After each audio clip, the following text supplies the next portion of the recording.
Ron is the director of landscape architecture and urbanism program at IIT, which Krista and myself and several other students here are students of. We know him really well, but while Ron isn't teaching studios or guarding all of the thorns on IIT's campus on our honey locust trees, he's also a practicing landscape architect with the firm Lirio, where he's a founding partner. Lirio has a rich and diverse portfolio of work, from large institutional projects to public street design to intimate gardens within historic museums. And while they're based in Newport, Rhode Island, they operate as a truly international practice with projects such as the Landscape and Cultural Heritage Plan for Fuxiao University in China, the Beijing Olympic Forest, or the Landscape Plan for the Neo-Shakespearean Elizabethan Theater in Condat, France. But bringing us closer to our topic today, he's a senior fellow of garden and landscape studies at Dumbarton Oaks, where they have their very own cherry hill that was designed by Beatrix Ferrand.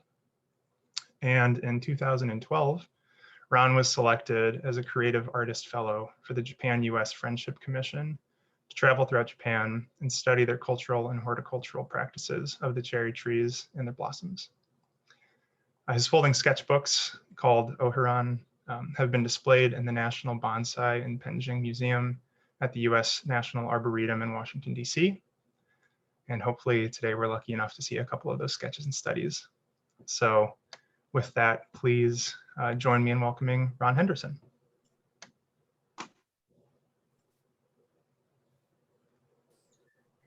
Thank you, Hans, and thank you also, Krista. I think it's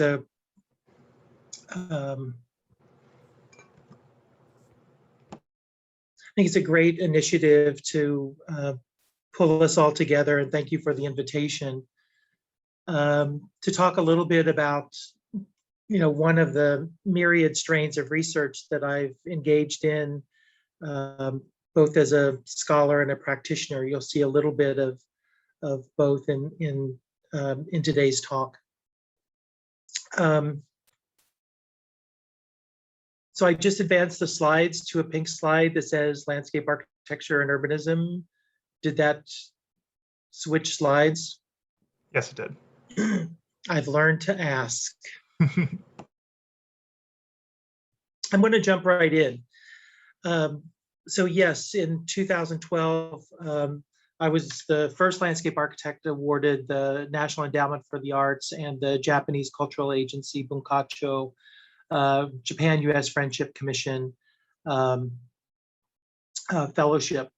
And I should give them credit. This is a program that was started in late 1970s during the Jimmy Carter administration, when Jacob Javits, the senator from New York, put a rider on a military bill that said that the US should be not only exchanging military expertise in a bilateral treaty with Japan, but should also be doing a cultural exchange.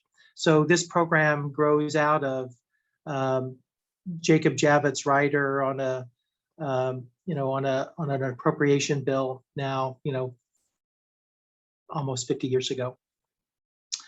Yamataka Jindai Zakura, which was the sketch at the very, very beginning, is about a 2,000-year-old Higan cherry, a Prunus subratella, the oldest cherry tree in Japan. It makes me assume that it's also the oldest cherry tree in the world, in Yamanashi Prefecture on the backside of Fuji Mountain. And here it is. It's a remarkable beast that has, over 2,000 years, continued to grow. I wouldn't say thrive, but to be cultivated. As you can see, and we'll talk a little bit about this during the talk, it's supported by numerous braces and crutches, including a very stout concrete brace here on this large branch that comes off to one side, which is the most vigorous part of this ancient tree. So this sketch was one of the sketches that I did that day. Essentially, I traveled around Japan with a book called The 33 Most Famous Cherry Trees of Japan, which also had little maps. And I would arrive in some random small village on the train. Inevitably would need to find a taxi, would ask the taxi driver, Furui no sakura no kiwa doko desu ka, which is where is the old cherry tree? And every taxi driver knew exactly where I was going, including here at Yamataka Jindai Sakura. Here's the brace that's supporting that most stout of the branches. It's remarkable for those of us who know that how soft-wooded and subject to moisture the cherry trees are. Chisao Shigemori, the grandson of the great garden designer, 20th century garden designer, maintains the gardens at the International House in Japan, where I typically stay. And he just reminded us that there's an old saying in Japanese gardeners that it's a fool who cuts a cherry tree and it's a fool who does not cut a plum tree. And that just speaks to how delicate the cherry trees are. Yamataka Jindai Sakura is one of the so-called 3 great cherry trees, the Nihon Sankyo Daizakura of Japan. And we're going to look at the other 2 here. Miharu Takizakura is in Fukushima Prefecture. Actually, not so far, within a few dozen kilometers of the Fukushima Daiichi nuclear power plant that we all know. It's an over 1,000-year-old Chidari Sakura, so a waterfall cherry, Prunus subvertella of the variety Pendula. Arguably one of the most revered trees in Japan, over 300,000 visitors each year. And here's my sketch of it in a way where I was trying to present the kind of theater space of the cherry tree that's been designed around it. So that, of course, is Miharu Takizakura in the center. There's a walkway with steps that winds around it at a particular kind of distance where your eye can encompass the fullness of the tree. It's a bit like a presentation of a Bernini sculpture, right? It has this kind of Baroque quality of experiencing an object as you walk around. On the ridge above the tree is another grove of clones of this tree, a kind of lead singer or backup singer kind of relationship.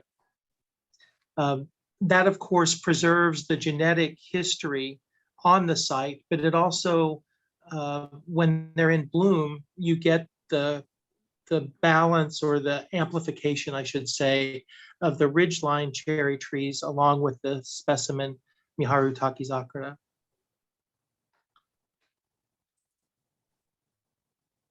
Again, a very stout trunk, a small shrine of remembrance and worship kind of nested below the shadow or the bulk of the tree. It's on an eastern slope, and so many who have written, both poets and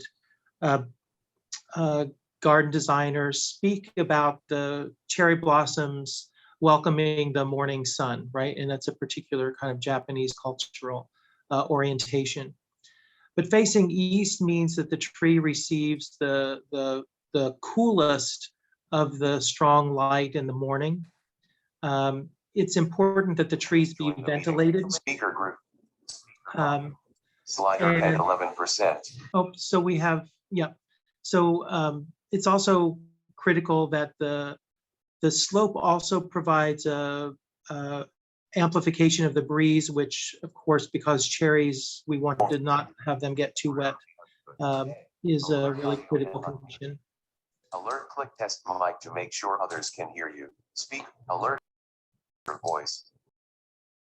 And of course, here in the winter. The third of the great cherry trees is Ususumi Zakura, the pale sumi ink colored cherry tree, about 1400 years old, in Gifu Prefecture. The records of the village describe the planting of the tree.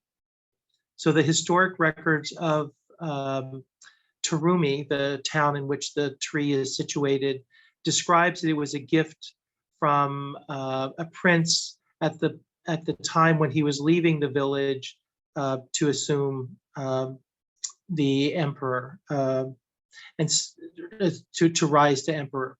And so there's a very clear documentation of this tree for over 1400 years. Again, thousands of people come here on buses, hundreds of thousands of people come here on buses and on a little train that we'll see here in a moment to visit this tree. What you see here is actually two trees. If you look carefully, there's the foreground tree with the braces, and behind it, behind the white signs, is a second tree that's a clone of this tree. So again, we have this relationship between kind of parent and the clone, the being grown in kind of the same environment as the parent. There are a couple of these clones also at the tidal basin in Washington, D.C., just not too far from the FDR Memorial. I think if you look closely, you can also see that the forest has been cut behind them in an effort to increase the airflow. These are some of this is one of my sketchbooks from that day. Of all of the sketchbooks that I had, this is the only sketchbook that describes one day, one sketchbook. And it describes the train journey out from Ogaki to Terumi, the end of the line.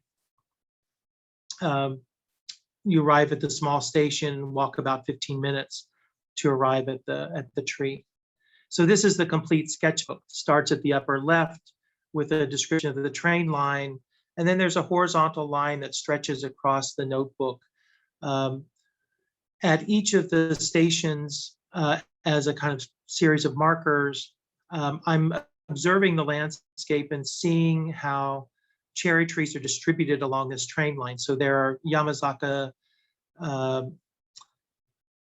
cherry trees in the mountains. At many of the train stations, there are cherry trees that engulf the train as it travels through the countryside, across streams, through mountains, and eventually arriving in Terumi. Ususumi Zakura is named for the pale India ink colored blossoms. And I have to say that the color of these blossoms is just extraordinary, gray, soft pink, with the petals being so fine that it seems like the grayness is simply the shadow on the underside of the petals. They're so thin. This was a photograph taken at the very beginning of the day. And if I go back, that was as I was leaving. So you can see I was there on an extraordinary day when the blossoms just erupted. This tree is supported by 2 crutches, 12 braces, and 12 yukitsuri, which are rope tent kind of totems. I was doing an inventory of some of these horticultural practices, and you'll see here in a little bit how I'm continuing to explore those practices. This is the outline of the trip. The Terumi-sen line travels about 65 minutes from Ogaki to Terumi. This is the cherry blossom train. It's hot pink and has cherry blossoms emblazoned on the front and falling cherry blossom petals on the side. And as you travel, as I said, you can see outside the window that you're passing through these cultural landscape of cherry trees that are oriented toward this train line as it travels out to this one of the most revered of the cherry trees in Japan. Arriving at one of the stations, you can see clearly how the station is framed by these cherry blossoms in bloom. I think you can also see how modest the train line is. The rails kind of just travel across the lawn, across the grass, through rice fields, into very modest stops. So it's a very low intervention, two, sometimes only one car train. Of course, in 2012, the season was late. So the Cherry Blossom Festival for Ususumi Sakura was planned between April 1st and the 15th. The 15th is marked out and it's extended to the 22nd. And you just follow the signs to the cherry tree with everyone else. And this is that incredible color, just as they're beginning to burst.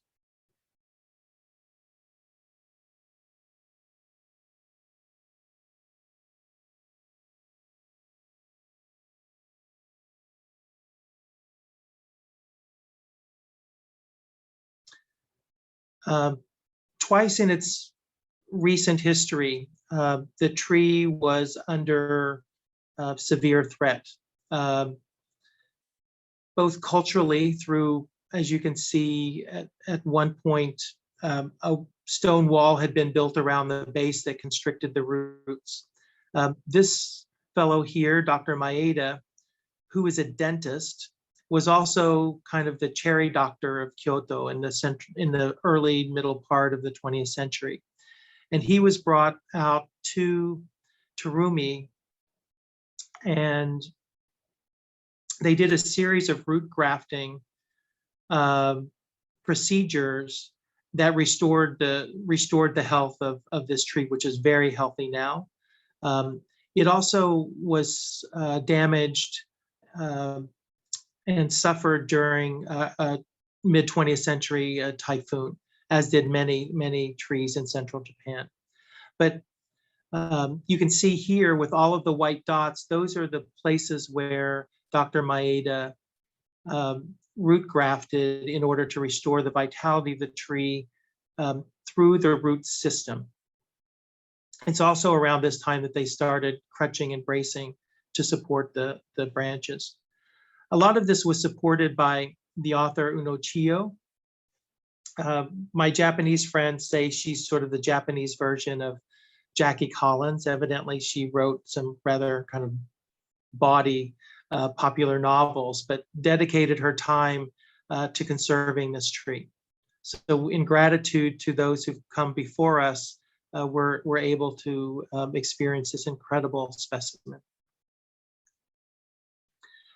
So throughout Japan, people are taking trains in the cherry blossom season, the Sakura liner and so forth, to travel around and visit the cherry trees, including here in my sketch areas where cherry trees are planted above the train line. So as the train goes through a kind of long line of cherry trees elevated above them, the petals might swirl and you would kind of experience this kind of petal snowstorm as you're traveling on the train.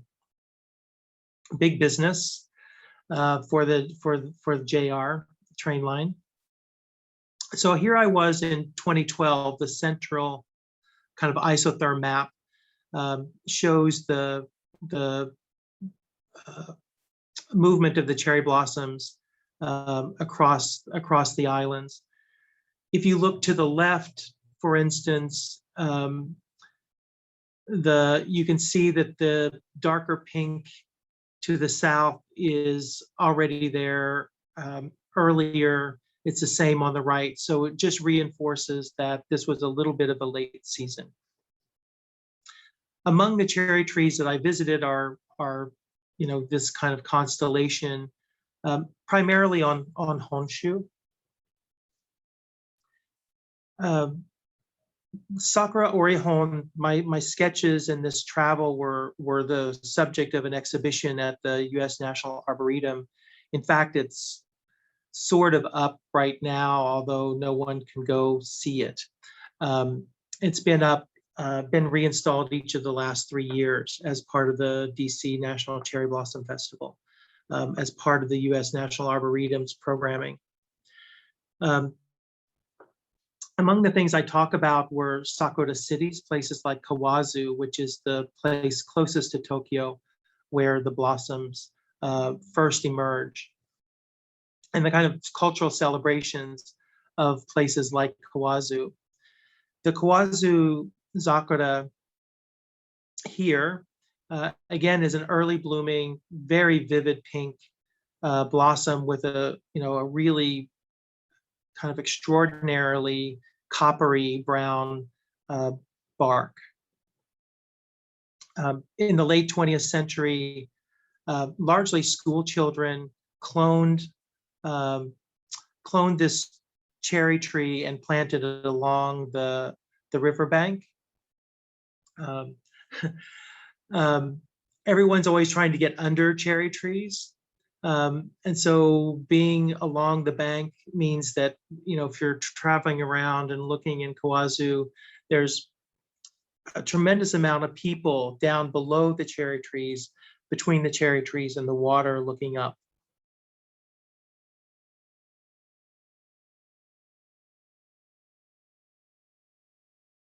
And this is the original Kawazu cherry. It's a modest cherry tree in a family home's front yard that everyone recognized was the first tree to bloom by far in the town. And so this is the original parent of the Kawazu Sakura variety. So a few, like me, nerds like me, cherry tree nerds like me, go pilgrimage to this original specimen. Sakuras are also quite visible in castle towns. Here is the castle in Kofu. During the Edo period, castles were most prominently planted with pine trees as a kind of symbolic evidence of longevity and the samurai class. In the Meiji Restoration, one of the ways in which the samurai class was kind of forced to transition to this new form of government was the pine trees were removed and replaced with cherry trees. And so it was a little bit of a arboreal expression of politics. So now if you visit a castle town in Japan, you're most likely going to encounter cherry trees that were planted 150 years ago or so, 170 years ago, or have been continued to be replanted. And so now the castles are associated with cherries, but that's a post-Edo period development.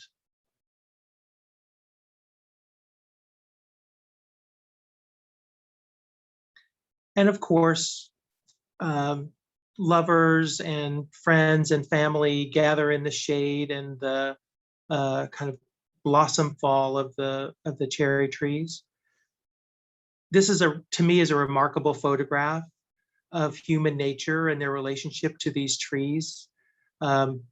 Everyone's about as close to the tree as you can get in that beautiful dappled shade of the sunlight penetrating the blossomy canopy.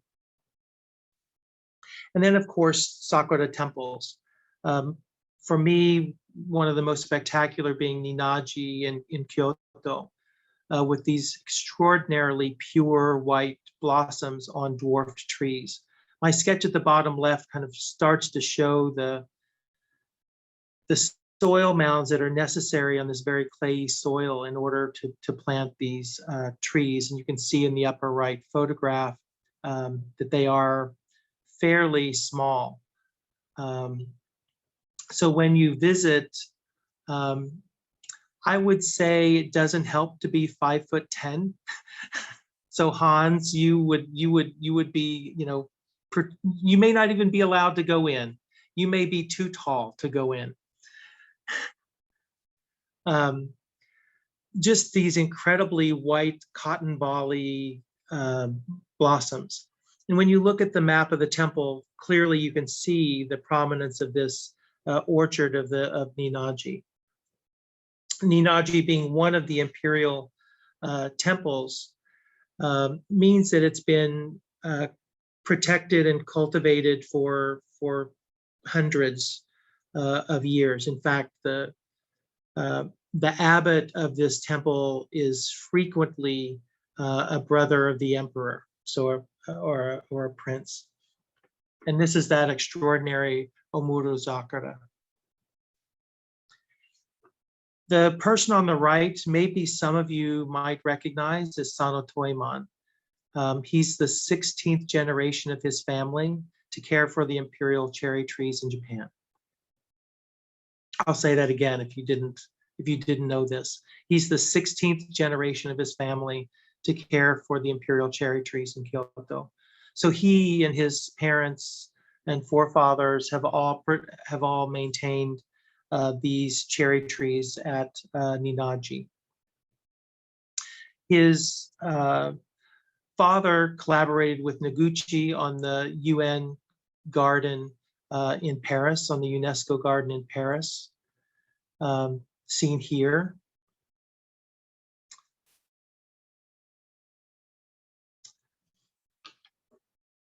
The scene of a cherry blossom viewing party where people drink sake with friends on a red carpet under trees and paper lanterns or inside open tents represents the fundamental character of Japanese architecture. This is Ueno Park in Tokyo. First of all, people come together to see the cherry blossoms in full bloom, and then a primitive architecture, just the carpet and the tent, is built for the event. It's not that the architecture is there at the beginning. On the contrary, it is the human act of getting together that exists first. It is only afterwards that architecture comes into being to envelop the action. The party reaches its peak when at sunset, dusk deepens and the scene is veiled in increasing darkness. Some start singing while others dance to the music. As the night wears on, the people, getting tired of pleasure, take down the tents and go home, leaving the cherry blossoms floating in the dark like clouds. The end of the event means the simultaneous end of the architecture as well. This is written by Toyo Ito, the very distinguished Japanese architect, Pritzker Prize winner, just a really beautiful career as an architect. And he talks about lightness and light. And so early on in his career, now this is almost 30 years ago, he was writing about the influence that the kind of spirit of the cherry blossom had on his work. There are all kinds of celebrations. So here, this in the early spring, the festivals here celebrating with the emperor on the left and the empress on the right. You see a little wicker basket in this tableau with cherry blossoms. And of course, you see cherry blossoms on the fabrics. This recreates in some ways the imperial reception hall in Kyoto. Here's my sketch of that, looking toward the imperial throne. On the right is a cherry tree, and on the left is a tachibana, kind of calamandan orange, which when the cherry blossom is blooming, this is what that presentation of the imperial throne hall would be, framed by the cherry blossom and its representation of beauty and ephemerality, and the evergreen tachibana on the left. Of course, Sano Toiman, keeper of the imperial cherry trees, this is perhaps the most significant and important cherry tree in Japan, and it is under his care. the celebration of the cherries is profound. Kind of everywhere you go, temples here, 400 years, Shidari Zakura, just you know, the people of the country come out to collectively share a cultural experience. Of course, one claims their territory in advance of the evening. This is at the Yasukuni Shrine in Tokyo. And you know, in the evening, particularly here at Yasukuni, which is also the site of Tokyo's kind of official cherry tree, where the cherry tree blossoming is monitored, is also a military site.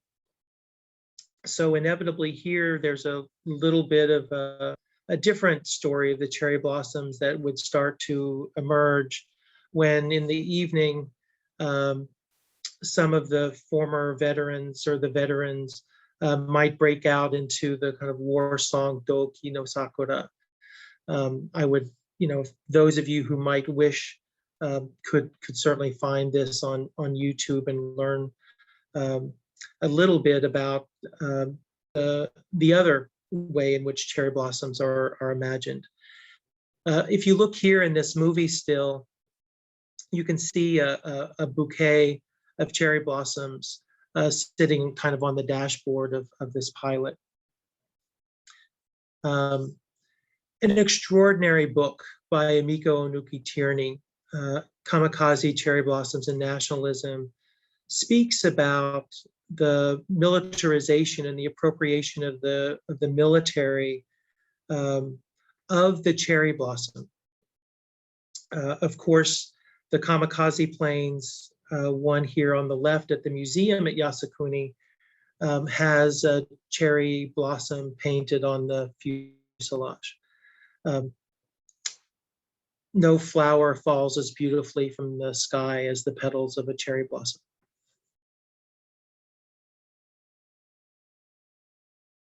And then there's the food.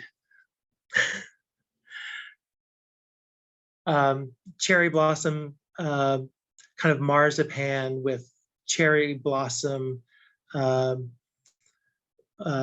of picks and matcha green tea.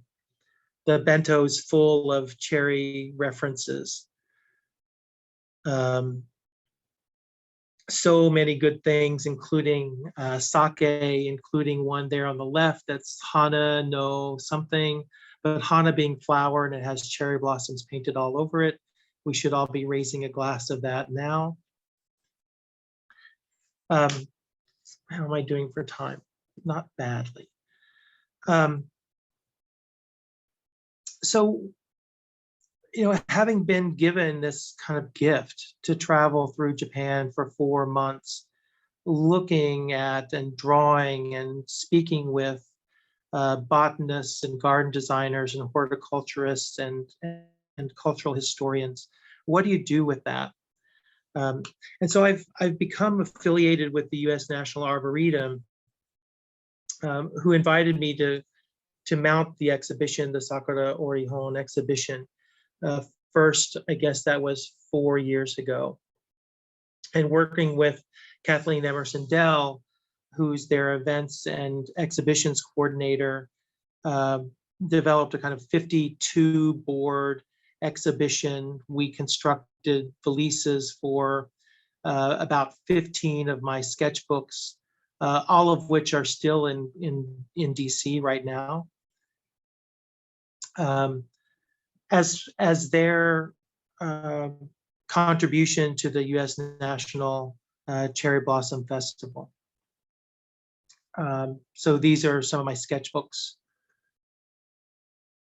These are folding accordion sketchbooks that are typically used by most people, both in China and Japan, as a kind of spiritual passport. You would carry these to temple or to the shrine. And the monks would inscribe the date and the location that you visited the shrine. And so it's a little bit of a collecting shrines and temples that you've visited.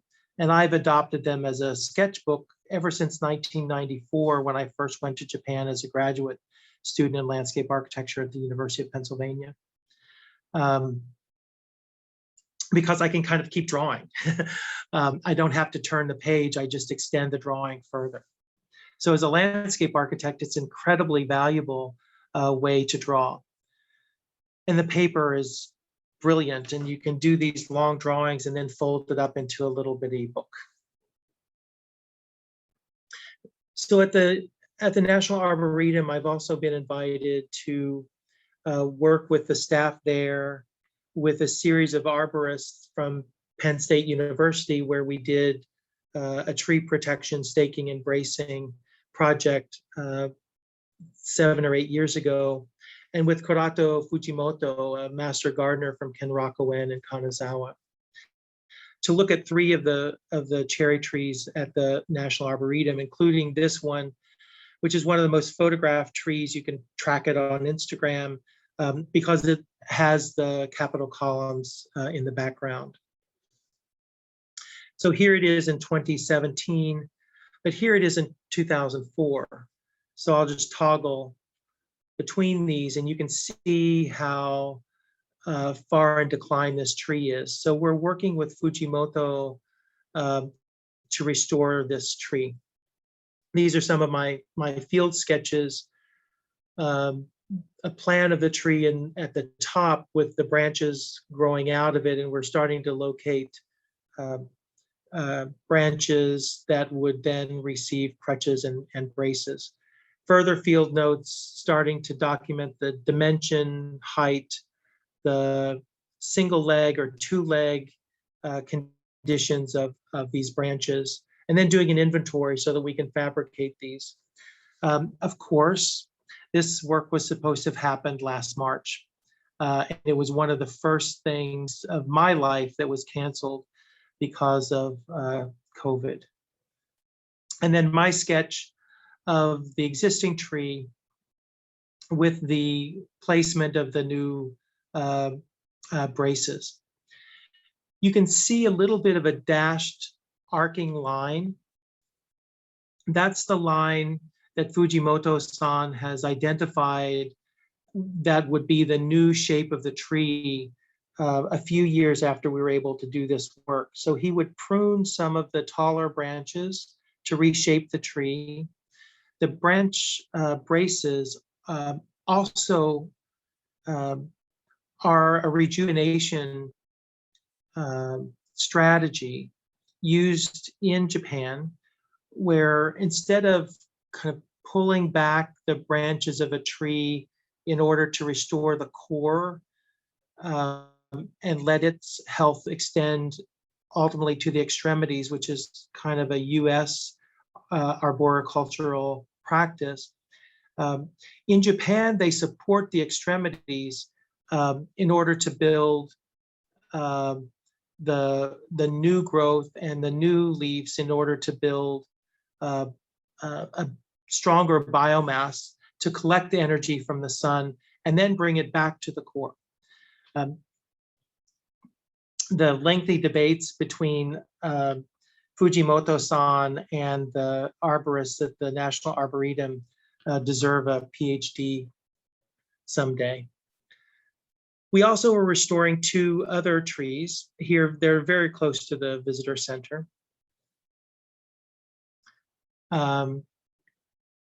This was the day we were documenting the location and the dimensions for the crutches and bracing. And this is Fujimoto-san here in the foreground. To the left is Jonathan Cavalier, who's the head gardener at Dumbarton Oaks, who was interested in this work because of Beatrix Farren's Cherry Hill there.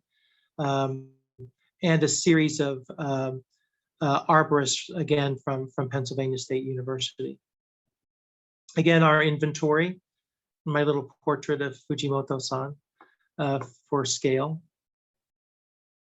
And then these two trees with their crutching and bracing. And the second one. You can see the size of, we calibrated the size of the branches. So the one on the left is supporting a 12-inch caliper branch. And you can see that we're looking at a more stout post, so an 8-inch post instead of the typical 6-inch post that we would use almost everywhere else. And then this tree, which was just needed 4 or 5, 1, 2, 3, 4, 5, 6, sorry, 6 braces. At the same time, I worked with Linda and Andreas here on an exhibition at Dumbarton Oaks called Seeing Cherries. Looking at, of course, the cherry tree culture in DC, but also drawing from the rare books library at Dumbarton Oaks, an incredible collection of garden history. Some of the images that we collected for the exhibition included this image of wartime Washington, D.C. during World War II, where the tidal basin cherry trees, which had been a gift from the government of Japan, were attacked with axes, and there was a kind of posse of distinguished women, residents of Washington, D.C., who patrolled the tidal basin during this period on horseback or riding or walking to protect the cherry trees against this destruction. They made the case that the cherry trees were not accountable for wartime crimes, and that they remain to be a valuable gift to the nation's capital. So you can see that image of the woman on horseback here in the exhibition. Including one of my sketchbooks here on the left, where I was documenting the language of cherry blossoms, the sequencing and the names for each of the stages of the cherry blossoms. It's kind of remarkable. I'm in the same exhibition case as the book published by Sano Toimon's father, a 2-volume compendium of cherry blossoms in Japan that are 2 of the most beautiful books that I've ever known. So I was quite honored to be in the same glass case with them. And of course, here's Cherry Hill, one of the last landscapes that Farron designed at Dumbarton Oaks, one of the greatest gardens in America. A colleague, Lala Searle, said landscape is the slowest of the performing arts. In the exhibition at Dumbarton Oaks, we articulated the language of cherry blossoms, and you see these botanical prints along the top of this series of boards are all from Sano Toimon's, from the Sano Book of Cherries. On the left, there's just a few cherry blossoms that have started to emerge on the stem. The second one, as we move from left to right, a few more blossoms. The third, a few more blossoms, and even the emergence of a few red leaves. The next one, more leaves. The next one, almost a 50-50 balance as the blossoms give way to leaves. And then on the right, the dominance of the leaves over the blossoms. If you look at Tenki and other Japanese sites that are tracing the cherry blossom front as it moves through Japan, you often get these kinds of beautiful graphic charts showing cities on the left and the percentage of cherry blossom blooming in this kind of bar chart of 10 cherry blossoms, each with 5 petals. So each petal represents about 2% of the blooming cycle. And so all of Japan is waiting for these buds to burst. And many cities have official committees, like this committee in Takamatsu, complete with the local television station, looking at the official tree, the official cherry tree of Takamatsu, which is in Ritsuren Park, looking for 5 blossoms. Because when you get 5 blossoms, which is 5 petals on each blossom, so 25 petals, including these, this one here, it's Kaika. And Kaika is the beginning of the cherry blossom season in each city.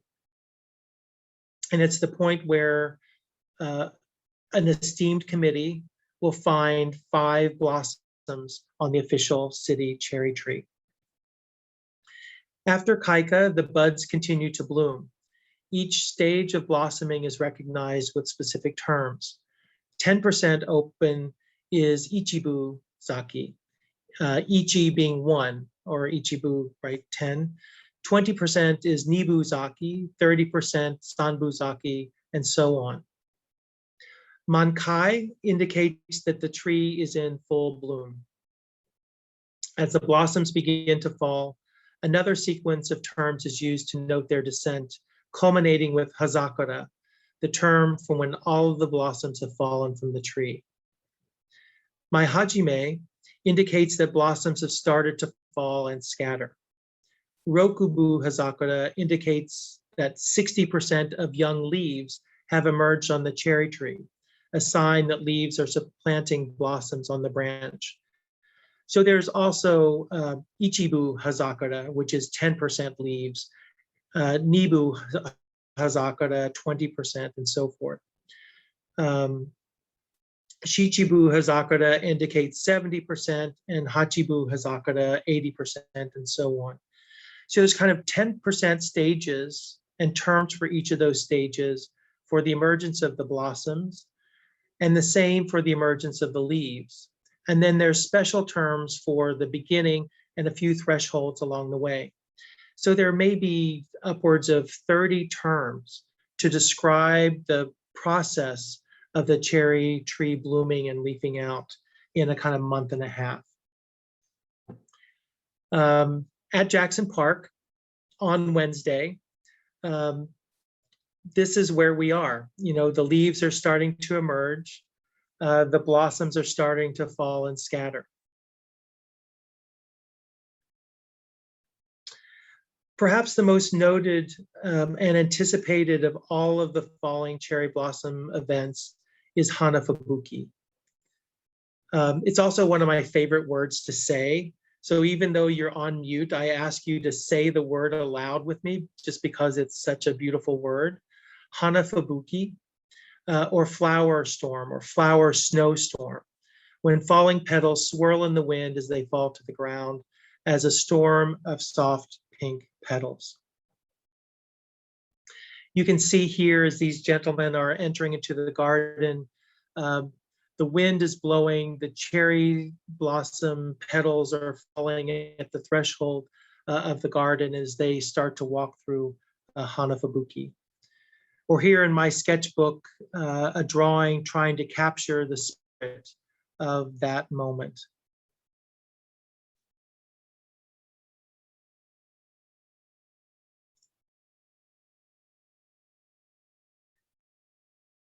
Let's see if this is going to play.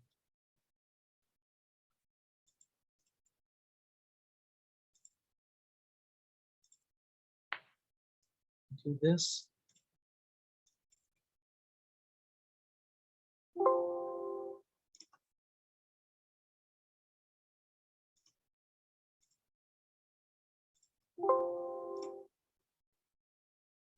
Oh.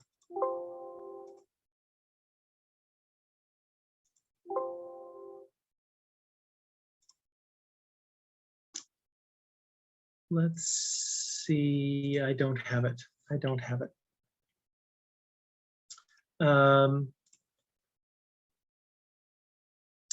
Well, unfortunately, I was going to share Hanafubuki at Ryoanji. Of course, most of us know the great Karasansui garden at Ryoanji. In 2012, when I was in Kyoto and found myself at Ryoanji, it happened to coincide with a period when the cherry tree that's just outside of the wall that drapes over this garden was caught in a late spring breeze. And I think you can see some of the petals on the top of the wall. The branches swayed in the wind and the petals swirled in the air before settling discreetly, almost melting into the gravel of the garden. And a reminder that no flower falls to the earth as beautifully as the petals of the sakura.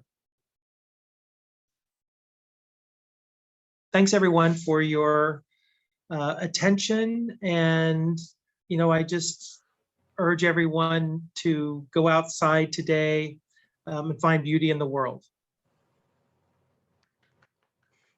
Thank you, Ron. Thanks, Ron.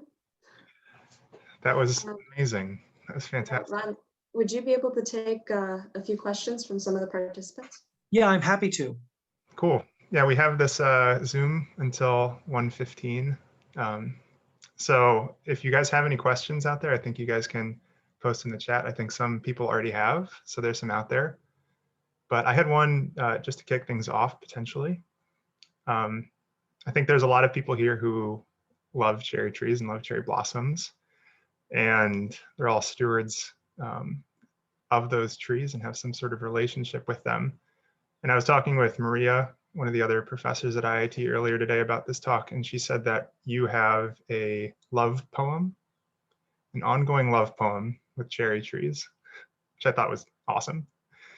So I wanted to kind of ask where that started for you. Like, what was the impetus for this? Is there something particular about cherry trees? So a little bit of this started when in 2005 I was appointed as faculty to start a new landscape architecture program at Tsinghua University in Beijing. And I was in Beijing and at Tsinghua for 7 years. And during that period of time, I started looking at the horticultural practices of China as they are distinct from those in the US and other cultures. But with a long-term interest in, as Lala Searle said, in landscape as a performing art, that the performance of the landscape as a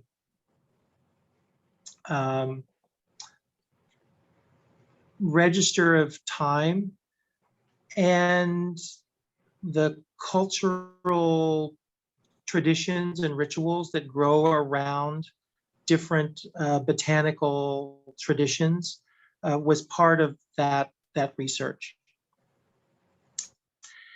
And so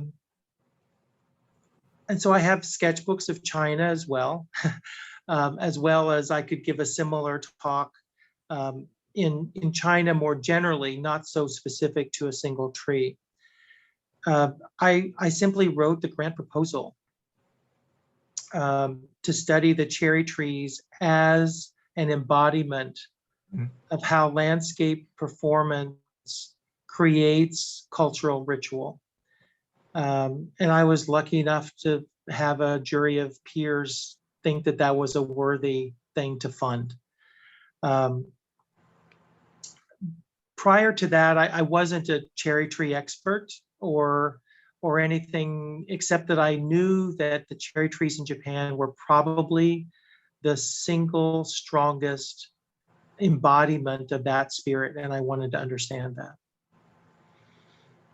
Yeah, to think about a species that is as storied as cherry trees are, I'm sure they're out there, but it's kind of hard to think about a parallel. I think we definitely have some people with us today who have cherry trees, who love cherry trees, are horticulturalists and arborists of their own. So we've got a couple questions that are kind of technical that go back to the horticultural practice. And one of the first ones that we had was, could you talk a little bit about the practice of grafting cherry trees and what makes cherry trees so special to that? Because I mean, in my own short time practicing, I know that stock from cherry trees or apple trees is another one that I know that I see grafts attached to. But maybe about that process of propagation and grafting. Well, I think I'm not an expert at grafting, but I will say, cherry trees are almost as bad as corn in kind of how free pollinating they can be. And so one of the reasons why there's so many varieties of cherry trees is that they're so free pollinators. So in the Edo period in Japan, when the daimyo had either their castle gardens or had their gardens in Tokyo, in Edo, they had special cherry tree hunters that would go out into the forest to discover varieties with special attributes, and including the Yoshino cherry, which is a modern cherry tree, right? It's really something that was discovered in the late 1800s, early 1900s. That's fairly ubiquitous now. And so, of course, the only way to propagate the characteristics of a variety is you have to clone it. And so you have to perfect grafting. So I don't know so much about the techniques of grafting, except that with cherry trees, it's essential if you want to extend and multiply a variety that has a particular character that one would find desirable.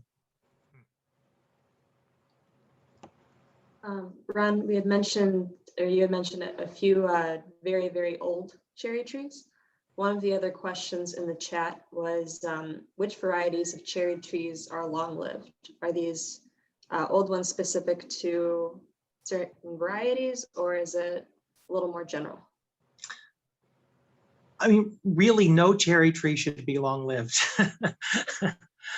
But the ones here, the Yamataka Jindai Zakura, the Ususumi Zakura, and Miharu Taki Zakura are all Prunus supertella and varieties. So I would say that evidence would suggest that an ancient cherry tree is likely Prunus sucratella.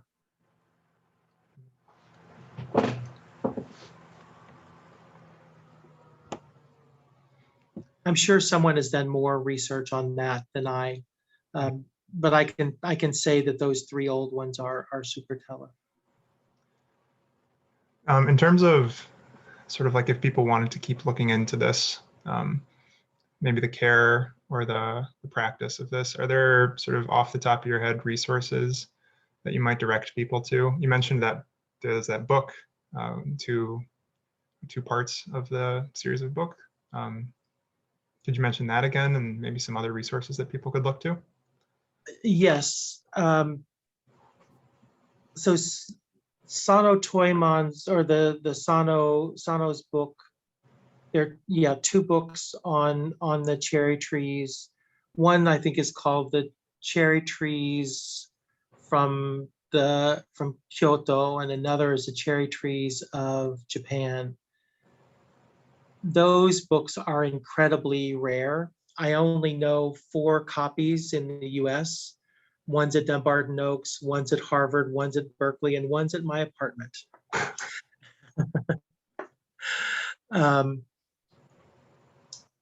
So I think those will be harder to access. For this kind of bracing and crutching and Ukitsury process, there's very little information and technique description. There's plenty of drawings, and it's one of the things that we're working on at the National Arboretum is, really what we're doing is scholarship, in that we're going to record and document the performance of these trees after we do this work. Because in the English language, there's simply 2 articles or so that we've been able to discover that talk about this technique. I think it's also brings forward other questions of how we study indigenous horticultural practices. This spring with Abel Rodriguez, giving our Caldwell lecture here at IIT, the Amazonian keeper of knowledge of trees. We know that cultures have other ways of protecting, cultivating their living plant legacies that are different than our techniques here. So unfortunately, I would say there aren't a lot of resources. And for that reason, we are working at the Arboretum to try and get some additional knowledge. We're also interested in trying to find a few authoritative articles in Japanese that we may translate into English. And I'm doing that through my role as a editor of the journal Gardens and Designed Landscapes. Yeah, it's super. That was a long answer to say, no, not really. We don't have a lot of resources. It's so interesting. It also makes you think that there's so much work to be done. And this is such a specific and niche field, but in a lot of ways it isn't. Like you're talking about the study and practice of indigenous landscape management is something that we're taught at IIT to have sort of our eyes and our hearts open to. And I think my feeling here is that the way that you're approaching this is exactly how we should approach situations like that more generally. One of reverence and love and curiosity. Because for a practice that's so special and so culturally sensitive or unique to that area, I think it could potentially run the risk of becoming appropriative, as I think happens all too often. Right. So this is a beautiful way of going about doing that. Ron, would it be possible after the lecture to bring forward some of those articles or citations from some of these exhibits that you've helped curate and some of the other works that you've referenced in an email? I know sometimes it's hard when you post it in a chat to find it later, but maybe the same people that are on the email list could have access to that. Sure, happy to do that. Thank you. We also had a question about you've been through the Chinese landscape and comparing that with the Japanese landscape. How do the two differ, and are there any similarities? Sure. So one of the, well, I authored a book, The Gardens of Suzhou. Many of you who know China would certainly recognize Suzhou and its great classical gardens. In it, I do actually give a couple of paragraphs to a comparison between the gardens of Japan and the gardens of China. I think the way that I compare them is, the classic Chinese gardens that we think about are private residences. They're they're family gardens, they're private gardens. Very distinguished and well off families, but nevertheless, they are gardens for families where kids are running around and playing and being mischievous in the garden, and teenagers are sneaking away to explore their period in life, and lovers are trying to find secret places, and the kind of errant drunk uncle who's fleeing the authorities has a place to kind of hide in a pavilion somewhere. And so there's a different life in the classic gardens of China. In Japan, the gardens that we think about are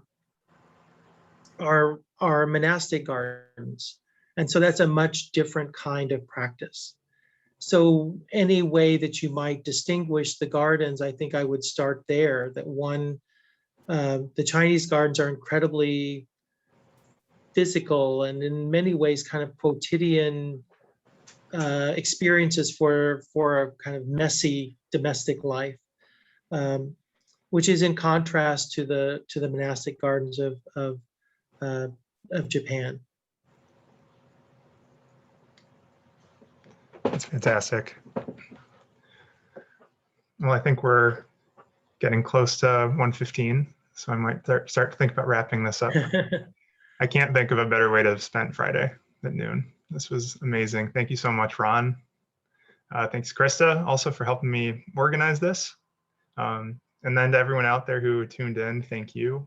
I know we've got a lot of people who care a lot about cherry trees in Chicago and abroad. So to all the stewards out there and all the plant nerds, thank you so much also. Yeah.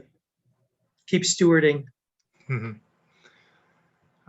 And with that, thank you so much, everybody. I'm going to go ahead and end this. I enjoyed this so much. Thanks for the invitation again, Hans and Krista. And it's great to see everyone here. And I hope that this group can continue to be in conversation.